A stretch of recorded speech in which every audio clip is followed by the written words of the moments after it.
Hola, ¿qué tal? Donc, je vais vous faire l'analyse du championnat, enfin l'analyse d'avant-saison du championnat anglais et allemand.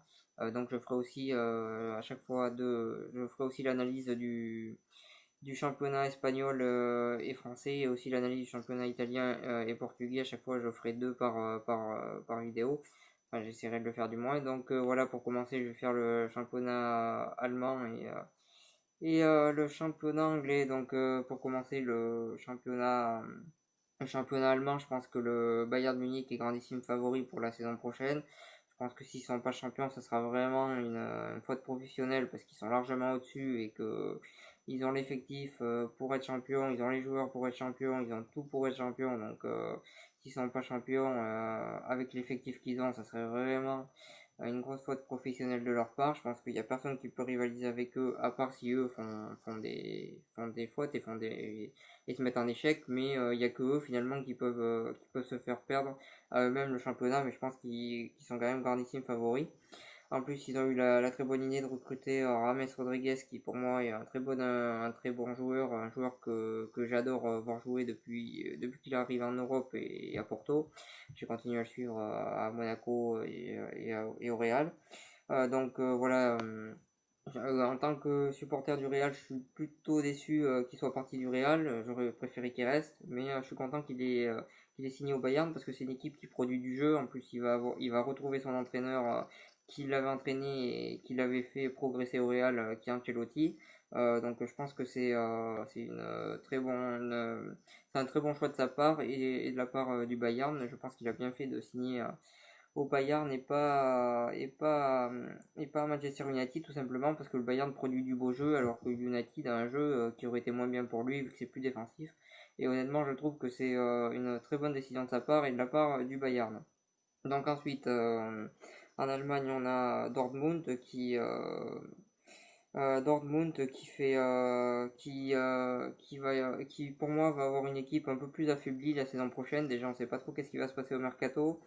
Ensuite, il y a des joueurs qui sont souvent blessés comme Götze et Reus et il y a aussi un changement d'entraîneur. Donc pour moi, ils vont un petit peu s'affaiblir la saison prochaine.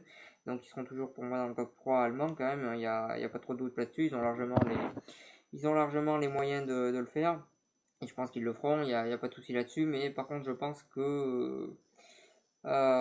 qu'ils auront beaucoup plus de je pense qu'ils auront beaucoup plus de mal, par exemple en Coupe d'Europe. Donc je pense que ça va être une saison un peu plus compliquée pour le Borussia Dortmund, parce qu'il y a quand même des interrogations sur ce club-là. Ensuite, le troisième club allemand que je voudrais parler, c'est le club qui a fini deuxième à la surprise générale, c'est Leipzig, qui a beaucoup de jeunes joueurs, qui a été monté il y a pas longtemps ce club et voilà, c'est un club pas très aimé parce qu'il a été monté à coup d'argent et qu'il a aucune histoire, mais il y a quand même des jeunes joueurs, il y a quand même une bonne équipe. Ils ont eu notamment la bonne idée de recruter cette saison Augustin, l'ancien parisien, qui va enfin avoir du temps de jeu et avoir sa chance et on va enfin voir de quoi il est capable parce que moi j'ai vu ses matchs avec l'équipe de France des moins de 19 et des moins de 20 et je l'ai trouvé à chaque fois très intéressant donc je suis content qu'il signe dans une équipe où il aura du temps de jeu et je pense que ça va être intéressant pour lui. Donc c'est une équipe assez jeune et qui peut finir encore dans les 4 premiers du championnat allemand je pense, ils ont l'effectif pour. C'est une équipe intéressante on va dire pour le championnat allemand. Donc si je dois faire un pronostic du championnat allemand, je dirais premier le Bayern Munich, deuxième le Borussia et troisième Leipzig. Donc ensuite pour en venir au championnat anglais qui est pour moi le championnat où il y a le plus de concurrence et où le niveau finalement entre les équipes est le plus resserré. Donc pour moi c'est pas le meilleur championnat du monde mais c'est le championnat où il y a le plus d'équipes qui ont à peu près le même niveau. Euh, il y a Chelsea qui a été champion la saison dernière, qui va sûrement recruter Morata, qui est un bon attaquant et qui va sûrement leur faire du bien, même si je pense qu'ils auraient dû garder aussi Costa. Ils sont en train de recruter notamment au milieu avec Bagayoko, donc ils savaient qu'ils avaient un effectif un petit peu restreint et ils sont en train de recruter parce que la saison prochaine ils auront besoin d'un effectif plus large pour jouer la Ligue des Champions et le championnat. C'est bien pour eux. Ensuite, Tottenham, je pense qu'ils vont s'affaiblir en défense surtout après le départ de Walker à Manchester City. Euh, donc, euh, donc en tout cas, En tout cas, je pense que ça va être un peu plus compliqué pour Tottenham, surtout en défense. Voilà, je trouve que c'est assez faible la défense de Tottenham pour la saison prochaine, sûrement. Voilà sur ça. Ensuite, il y a Manchester City qui, pour une fois, est en train de faire des recrutements intéressants et qui va le rapporter, comme Bernardo Silva ou Ederson, l'excellent ancien gardien du Benfica. Ils sont en train de faire enfin un recrutement plutôt intéressant. Euh, donc, euh, voilà, ça peut être intéressant, surtout qu'avec Guardiola, ça n'a pas marché l'année dernière, mais là il est en train de prendre des joueurs qui lui correspondent et c'est plutôt pas mal pour lui. Peut-être que ça va enfin marcher pour Guardiola et Manchester City. Voilà sur ça. Ensuite, Liverpool, ils sont en train de recruter des attaquants, mais pour moi, ça reste quand même un petit peu faible en défense, même s'ils ont un bon entraîneur qui peut faire progresser ses joueurs. Ensuite, il y a Arsenal qui a fait un bon recrutement, et notamment avec la casette, ce qui met un bon sortie total à Giroud qui ferait mieux de partir très prochainement. Enfin, moi, en tout cas, je lui conseillerais de partir très prochainement. Ils sont en train de recruter plutôt intelligemment pour essayer de revenir dans le top 4 anglais et c'est plutôt intéressant de leur part. Voilà, c'est pour l'instant un mercato rationnel de la part de Arsenal. Ensuite, Manchester United, alors eux, on annonce tous les joueurs du monde là-bas, mais finalement, il n'y en a aucun qui signe. Bagayoko, finalement, il a signé à Chelsea. Bernardo Silva, finalement, à City.